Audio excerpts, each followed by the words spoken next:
if Lamar Jackson steps on the field and plays, knowing that the risk of him getting injured is there and could affect how it plays out for him in the future.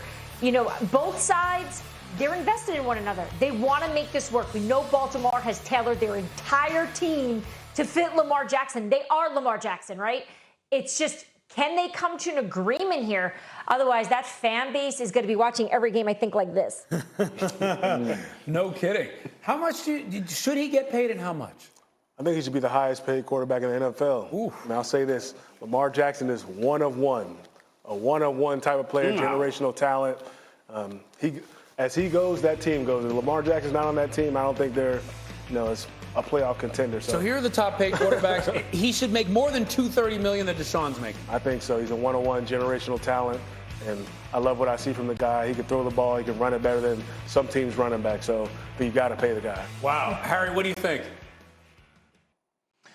Do not step on that football field, Lamar Jackson, if you don't have the deal and the money you want. A lot of people ask me, should Lamar Jackson go on that football field and play? Y'all want to know what my reply is? Hell to the no.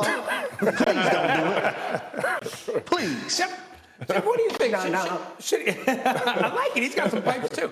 What do you think? Should he play if he doesn't have a deal in place? Ooh, that'd be tough for me. I wouldn't play if I were him. Let me just say that this is my problem with this whole thing is, Diana said the Ravens want to get the deal done. Lamar wants to get the deal done. The deal should be done. Like, I'm not sure how if both sides say they want to get the deal done and they're going to get, I don't understand why we haven't got the deal done. So I'm going to say, because I always side with players and I will never stop siding with players, that the Ravens got to get the deal done. Like, get the guy, get it inked, whatever the number is. If it's the highest paid and you feel that strongly about Lamar Jackson, then you have to make it. What it tells me from the outside looking in is they're not sure they want to get that deal done at that number. That's what it tells me through negotiation.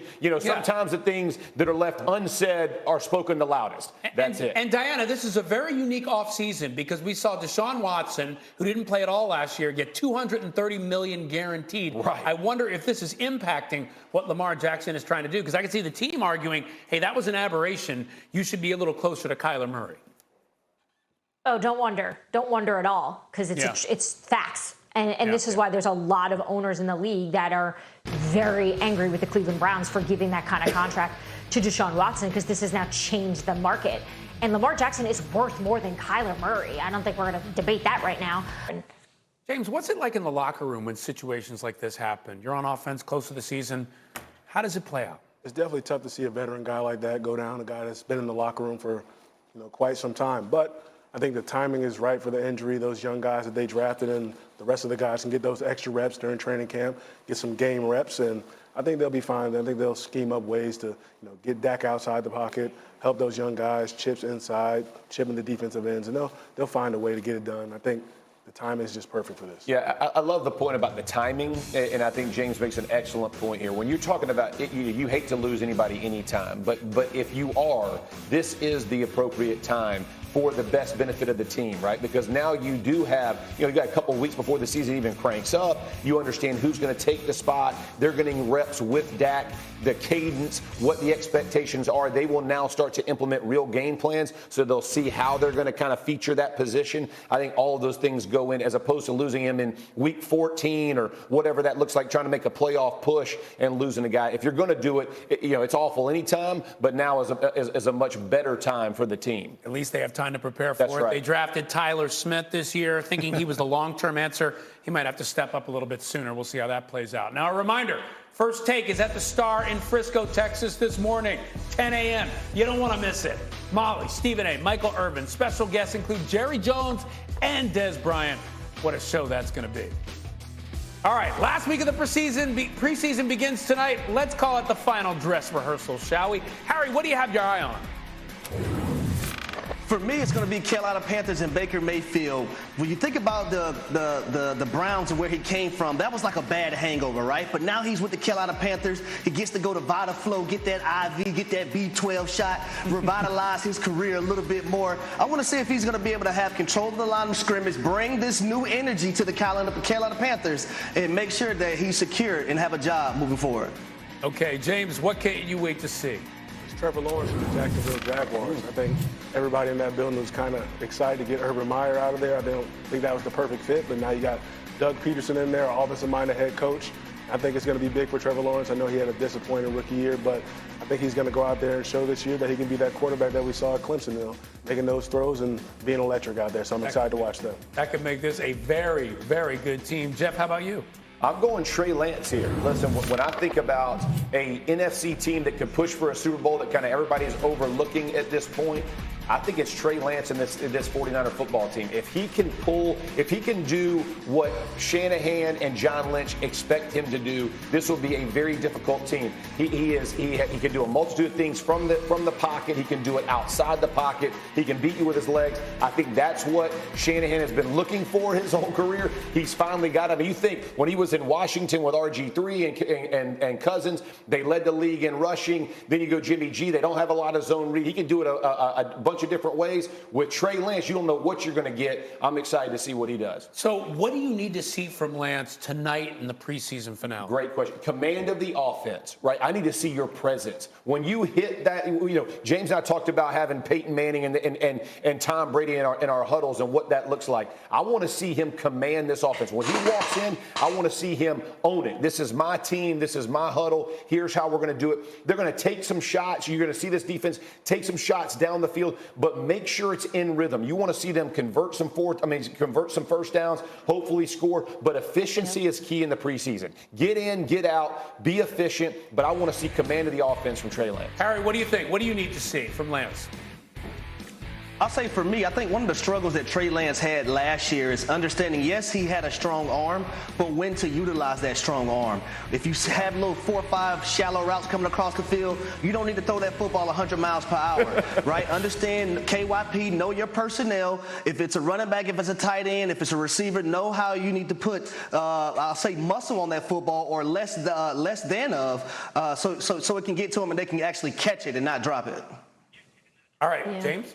I think it's efficiency, getting the ball to your receivers, getting the ball to your backs, getting the ball to your tight ends, and just controlling the offense. As a young guy, at first, you're the new guy in the huddle, but he's had a year in the system. That's right. Now it's your time to step up. But if he lays a dud tonight, how concerned are you?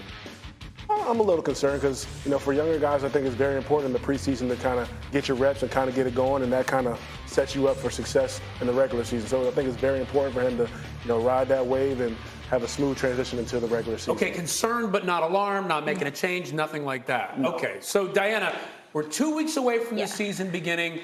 We talk about Jimmy G all the time. How quickly could we see Jimmy G moved? What's the situation there? Ryan, I know what you were just doing there with James. You were trying to get to Jimmy. You were trying to say if Trey Lance lays an egg tonight, Jimmy's staying on this team. I know, everyone's obsessed with Jimmy G here. It's a theme of the show. That being said, so here's the scenario timeline-wise, right? So roster cuts are on August 30th. That's in 5 days. All right, so if Jimmy Garoppolo is on this roster starting week 1, San Francisco 49ers are going to owe him that $26.75 million guaranteed. It's a lot of money. That's a big hit on their cap. Are they willing to do it?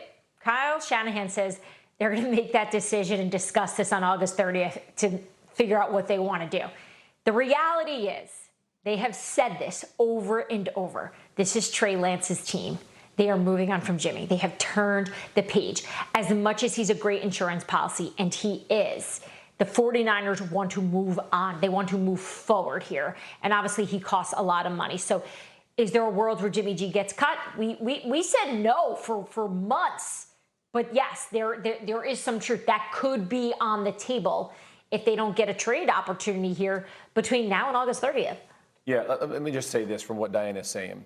When you talk about pressure from a quarterback, the worst thing you want is somebody on his heels. We talk about it with Trubisky and Kenny Pickett, right? That the fans are screaming for the guy because the second quarterback is always the crowd favorite, right? Because he's always going to do something miraculous. Yeah. So if Trey Lance struggles, you don't want everybody screaming for Jimmy G if you're John Lynch and Shanahan. But shouldn't he have the mindset of, hey, it doesn't matter if there's Don't we talk about that with other guys? It's his team, but I'm just telling you, that's not the way it works in the real world. You go in in the locker room, and all of a sudden you start getting little foxes and little divisions. You can't have that in the locker room. So I would say your question, exactly like Diana's point, you were trying to get to that. Yeah, it'll be Jimmy G. That is not what they want to be dealing with. Because listen, Trey Lance is going to struggle some this year. He is going to struggle.